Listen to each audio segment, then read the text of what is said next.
सभ्यता की उन्नति एक आवश्यक विषय वानिपीडिया से कलयुग में लोग प्रगति के नाम पर भौतिक गतिविधियों में संलग्न होकर आनंद प्राप्त करते हैं, जिसे वे मानव सभ्यता की उन्नति मानते हैं।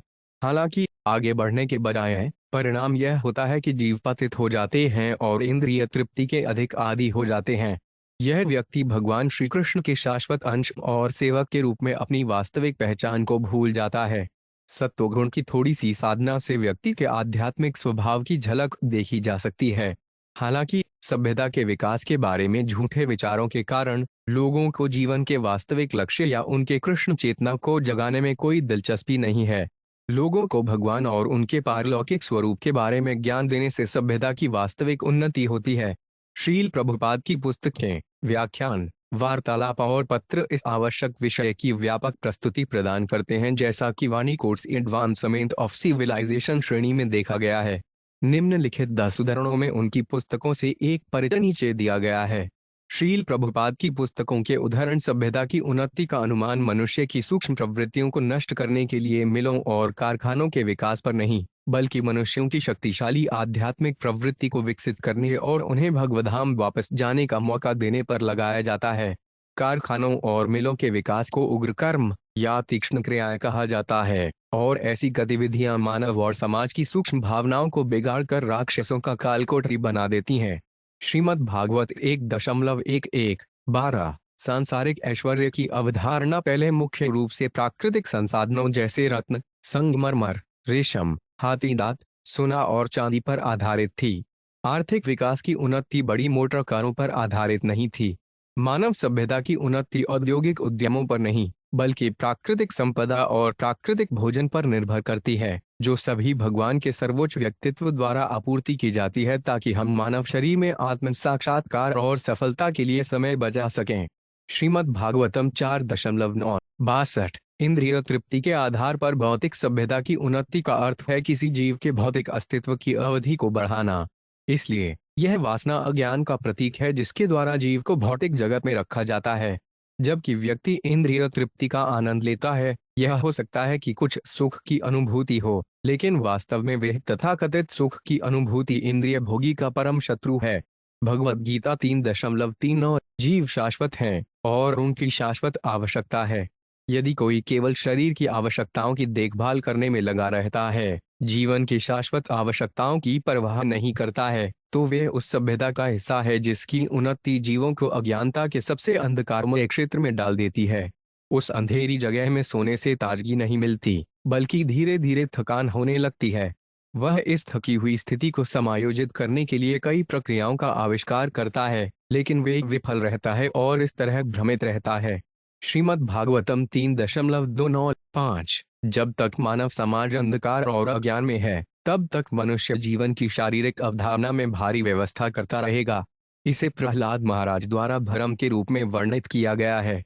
भौतिकवादी अवधारणा में आधुनिक सभ्यता विशाल सड़कों, घरों, मिलों और कारखानों की भारी व्यवस्था करती है, और यह सभ्यता की उन्नति की मनुष्य की अवधारणा है।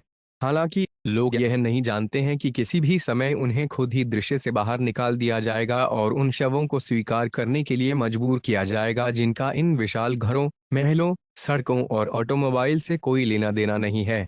श्रीमद् भागवतम 7.2-60 सभ्यता की भौतिक उन्नति का अर्थ है दिव्य प्रभाव, सांसारिक प्रतिक्रियाओं और शारीरिक या मानसिक पीड़ाओं के कारण तीव्र दुखों की प्रतिक्रियाओं की उन्नति। तारों के आकाशीय प्रभाव से अत्यधिक गर्मी, सर्दी, वर्षा या वर्षा न होने जैसी कई आपदाएं आती हैं, और इसके परिणाम अकाल, रोग और महामारी हैं। समग्र परिणाम शरीर और मन की पीड़ा है।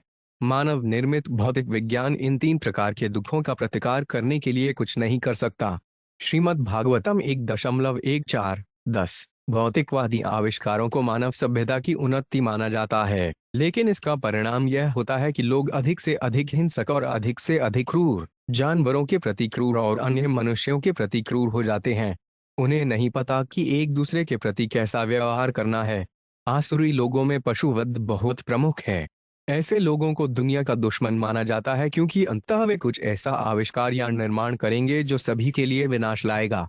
भगवद गीता 16.9 किसी को कृत्रिम जरूरतें पैदा नहीं करनी चाहिए। इससे किसी को न्यूनतम से संतुष्ट होने में मदद मिलेगी। जीवन की कृत्रिम जरूरतें इंद्रियों की गतिविधियां हैं। सभ्यता की आधुनिक उन्नति इंद्रियों की इन गतिविधियों पर आधारित है, या दूसरे शब्दों में यह इंद्रिय तृप्ति की सभ्यता है। पूर्ण सभ्यता आत्मा या आत्मा की सभ्यता है।